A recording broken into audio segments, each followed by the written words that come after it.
Ipo tofauti kubwa sana baina ya kujitambua na kujifahamu. Watu wengi wanazungumzia kujifahamu kama ni swala la kujitambua. Tunaposema kwamba unapaswa kujitambua, tunazungumzia ni kuanzia pale ambapo mimba ilikuwa sifuri kurudi nyuma. Tunakutambulisha huko, na tukikutambulisha eneo hilo unakuwa na uwezo mkubwa sana wa kujitambua mwenyewe.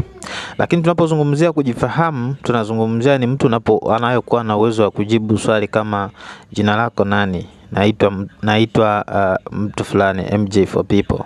Hapa anajitambua kwamba mimi ni MJ for people. Ni lebo zile ambazo tulipewa baada ya kutoka tumboni, kwamba huyu ataitwa Hamisi, huyu MJ, huyu hivi, kama vile ambavyo wewe unaia. Kwa huyu anakuwa anajifahamu, nafanya kazi gani? Mimi ni polisi, au mimi ni mwanajeshi, au mimi ni mwalimu, mimi ni mfanyabiashara. Wewe unajifahamu. Unafanyaje biashara? Huo ni ufahamu wa kwenye nini? Kwenye biashara.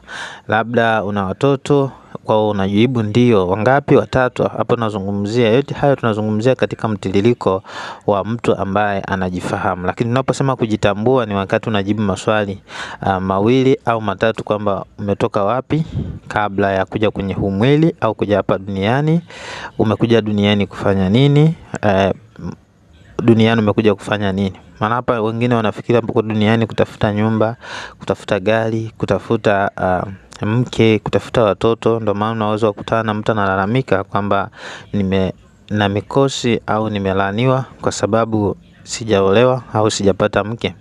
Kwa hiyo yote inaonyesha ni kwamba huyu mtu bado hajajitambua, ila anajifahamu, kwa sababu ukimuuliza jina lake atasema. Na wataalamu wengi wanapozungumza haya masuala huwa wanazungumza kama ni swala moja kati ya kujifahamu na kujitambua. Mimi nasisitiza mtu ajitambue. Kujifahamu, najua wengi mnajifahamu, mna akaunti TikTok, Facebook, wapi. Kwa hiyo inaonyesha kwamba wewe unajifahamu na unaenda hapo mara kwa mara. Lakini mimi nazungumzia kwamba huwezi kaishi bila kujitambua. Ukiwa unajifahamu lakini hujitambui, bado upo hai lakini hujaanza kuishi. Mtu ambaye anaanza kuishi ni yule ambaye anajitambua. Kwa hiyo nasisitiza tujitambue, tuanze safari ya kuishi. Wasiliana na wataalamu wa masuala ya kiroho. Hata mimi nafanya kazi ya kumsaidia mtu ajitambue. Si kujifahamu ni sana pati ndogo nacheza, lakini ajitambue.